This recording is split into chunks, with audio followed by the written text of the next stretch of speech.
हरियापुर नामक गांव में मुकेश और सोनल दो प्रेमी रहते थे। मुकेश और सोनल दोनों एक दूसरे से बहुत प्यार करते थे। मुकेश और सोनल हर हफ्ते गांव से दूर एक दूसरे से मिलते। गांव में लड़का लड़की की दोस्ती को सराहा नहीं जाता था और उनकी बदनामी होती। सोनल एक दिन गांव से दूर मुकेश से मिलने जाती है। मुकेश, मैं अब इतनी दूर नहीं आ सकती। मैं बहुत परेशान हो चुकी हूँ ऐसे छुप छुप कर मिलकर। हाँ, तुम सही कह रही हो सोनल, मुझे भी नहीं पसंद अब गांव से दूर आकर ऐसे छुप छुप कर मिलना। अब तुम अपने घर पर शादी की बात करो। हमें बहुत समय हो गया है ऐसे छुप छुप कर मिलते हुए।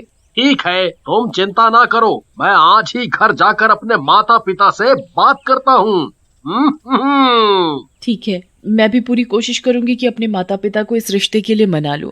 हाँ ठीक है, तुम मुझसे एक वादा करो कि तुम कहीं और शादी नहीं करोगी, और चाहे कुछ भी हो जाए हम साथ में ही शादी करेंगे। हम मरते दम तक एक दूसरे का साथ देंगे। वादा रहा। मैं अपनी जान लगा दूंगी अपने घर वालों को मनाने के लिए, और कहीं मैं शादी का सोच भी नहीं सकती। मैं मर जाऊंगी मुकेश, मुझे सिर्फ और सिर्फ तुमसे ही शादी करनी है। ठीक है, अब बहुत देर हो रही है, हमें घर चलना चाहिए। घर पहुँचते पहुँचते रात हो जाएगी। मुकेश सोनल को अपनी मोटरसाइकिल पर बिठाता है और गांव की तरफ निकल पड़ता है। मुकेश अपने घर जाकर अपने माता पिता से बात करता है। पिताजी, मुझे आपसे एक बहुत जरूरी बात करनी है। हाँ बोलो बेटा, क्या हुआ? सब ठीक तो है ना? जी हाँ, वो क्या वो करे जा रहे हो बेटा तुम? बताओ क्या हुआ, मुझे तो टेंशन हो गई है। माँ, मुझे एक लड़की से प्यार है और मैं उससे शादी करना चाहता हूँ। मुकेश की माँ और पिताजी ये बात सुनकर बहुत परेशान हो जाते हैं। तुझे पता है ना, हमारे गांव में इस तरह से लड़की वड़की के साथ प्रेम विवाह के लिए कोई राजी नहीं है। तुम फिर भी ये कैसी बच्चों वाली बात कर रहे हो? हैं? ना बेटा, मैं ऐसा बिल्कुल नहीं होने दूंगी। मैं अपनी बहू अपनी पसंद की लाऊंगी, अपनी बिरादरी की लाऊंगी। तू उस लड़की को भूल जा, भूल जा। नहीं माँ, पिताजी, मेरी शादी होगी तो उसी सोनल के साथ होगी, नहीं तो नहीं। मैं कहीं भी शादी नहीं करूँगा। और माँ, तुम बैठी रह जाना बहू के चक्कर में। मेरी शादी होगी तो बस सोनल के साथ, नहीं तो नहीं। मुकेश अपने माता पिता की एक नहीं सुनता और उनके ऊपर उल्टा चिल्लाने लग जाता है। मुकेश थोड़े समय बाद अपने कमरे में चला जाता है। मुकेश के पिता मुकेश की माँ से बात करते हुए, पता नहीं कौन है वो लड़की जिससे ये शादी की बात कर रहा है। मुझे तो कुछ समझ नहीं आ रहा। ये तो हमारी बेइज्जती करवाएगा पूरे गांव में। तेरे ही लाड प्यार ने इसे बिगाड़ा है। अब बता, हम किसे मुंह दिखाएंगे गांव में? कौन करेगा हमसे बात? हमारा गांव निकाला हो जाएगा, गांव निकाला। अरे जी, आप ऐसा मत बोलो, शुभ शुभ बोलो। हम कल जाकर एक बार गांव के सरपंच जी से बात करके आएंगे। सरपंच को हम सारी बात सच सच बताएंगे और वही कोई उपाय बताएंगे। अगले दिन मुकेश और उसके माता पिता सरपंच के पास जाते हैं और सरपंच को सारी बात बताते हैं। अरे तुम ये कैसी बेवकूफों वाली बात कर रहे हो? क्या तुम्हें पता नहीं है हमारे गांव में प्रेम विवाह की मंजूरी ना है। ये काम ना आज तक हमारे गांव में हुए, ना मैं होने दूंगा। हमें गांव का माहौल खराब नहीं करना। हाँ सरपंच जी, हम तो खुद चाहते हैं कि मुकेश की शादी मैं खुद अपने तरीके से धूमधाम से करूं। मैं खुद अपनी बिरादरी में उसकी शादी करूं, पर ये मान ही कहाँ रहा है। मैं तो इसे बोल बोल कर परेशान हो गई हूँ।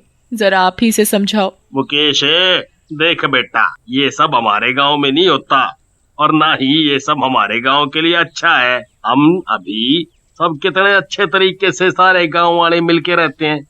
तुम क्यों गांव का माहौल खराब करना चाहते हो? ये सब गांव के छोटे छोटे बच्चे भी देखेंगे, उन्हें क्या सीख मिलेगी इस सब से?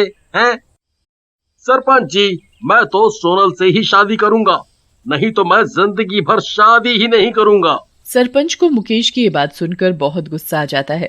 ठीक है, तुम्हें करनी है ना सोनल से शादी, तुम करो, मुझे कोई दिक्कत नहीं है। मैं तुम्हें और तुम्हारे परिवार को गांव से बेदखल कर दूंगा। तुम्हारा गांव से सारा हुक्का पानी बंद। सरपंच ये बात बोलकर वहाँ से उठ जाता है और साथ ही साथ मुकेश और उसके माता पिता भी घर की तरफ लौट आते हैं। मुकेश अगले ही दिन सोनल से मिलने जाता है। अरे मुकेश, तुम इतने मायूस क्यों हो? मुझे बहुत टेंशन हो रही है, बताओ क्या हुआ? सोनल, सोनल, मैं नाकामयाब रहा। नाकामयाब रहा मतलब मैं कुछ समझी नहीं। मुकेश अपने घर पर हुआ सारा वाकया सोनल को बताता है। मैंने उन्हें बहुत मनाने की कोशिश की, पर मेरी किसी ने भी नहीं सुनी। अब बताओ मैं क्या करूं? मुझे तो कुछ समझ नहीं आ रहा। सरपंच जी हमें गांव से बेदखल होने के लिए बोल रहे हैं। मेरे माता पिता को मैं इस उम्र में कहाँ लेकर जाऊंगा? सोनल भी मुकेश की ये बात सुनकर बहुत जोर जोर से रोने लगती है। सोनल तुम रो मत, हमारी शादी किस्मत में होनी नहीं लिखी थी। कोई नहीं, तुम खुद अपने माँ पिता के हिसाब से शादी करो। अब हमें हमारे परिवार के लिए अलग होना ही पड़ेगा। सोनल मुकेश की ये बात सुनकर बहुत रोती है और वहाँ से रोते रोते अपने घर चली जाती है। सोनल से मुकेश का ऐसे दूर जाना बिल्कुल बर्दाश्त नहीं होता। सोनल अपने कमरे में बैठकर बहुत जोरों से रोती है। मुझे ये बिल्कुल उम्मीद नहीं थी कि मुकेश मेरे साथ ऐसा करेगा।